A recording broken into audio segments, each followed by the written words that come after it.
শহীদ শরীফ ওসমান হাদী হত্যার বিচার ঘিরে হঠাৎ করে আবারও উত্তপ্ত হয়ে উঠেছে ঢাকার রাজপথ।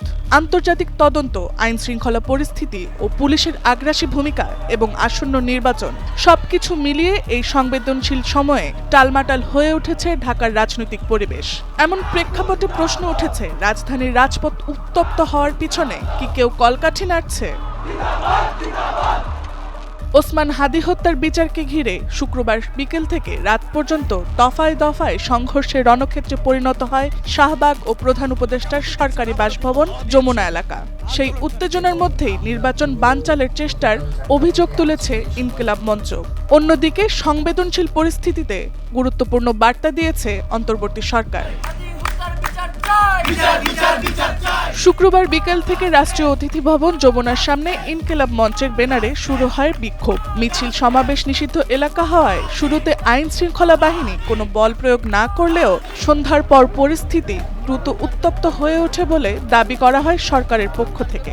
বিক্ষোভকারীরা ব্যারিকেড ভেঙে যমুনার দিকে অগ্রসর হওয়ার চেষ্টা করলে পরিস্থিতি দ্রুত নিয়ন্ত্রণের বাইরে চলে যায় বলে দাবি করে সরকার। সরকার জানায়, পরিস্থিতি সামাল দিতে জলকামান ও সাউন্ড গ্রেনেড ব্যবহার করা হলেও কোনো গুলি বা প্রাণঘাতী অস্ত্র ব্যবহার করা হয়নি। ঢাকা মেট্রোপলিটন পুলিশ ও ঢাকা মেডিকেল কলেজ হাসপাতালেও নিশ্চিত করেছে আহতদের শরীরে গুলির কোনো আঘাত নেই। এদিকে সংঘর্ষের মধ্যেই ইনকিলাব মঞ্চ অভিযোগ করেছে, নির্বাচন বানচাল করতে আওয়ামী লীগ অ্যাক্টিভ হয়েছে।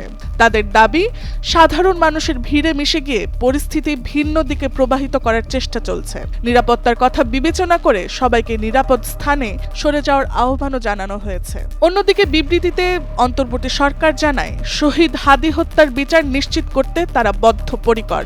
জাতিসংঘের অধীনে আন্তর্জাতিক তদন্তের আইনি দিক পর্যালোচনা করে রোববার সংশ্লিষ্ট সংস্থায় চিঠি পাঠানো হবে। একই সঙ্গে দেশবাসীকে ধৈর্য ও সংযম বজায় রাখার আহ্বানও জানায় সরকার। রাতের দিকে ইনকিলাব মঞ্চ আবারও অবস্থান স্পষ্ট করে জানায়, নির্বাচন 12 তারিখেই হবে, কোনোভাবেই তা বানচাল করতে দেওয়া হবে না। ফলে হাদী হত্যার বিচার ও নির্বাচন, এই দুই ইস্যুতে ইনকিলাব মঞ্চের ভিন্ন বার্তায় দেশের রাজনীতিতে নতুন করে উত্তাপ ছড়াচ্ছে। Tasnuva Sanjida, Times today.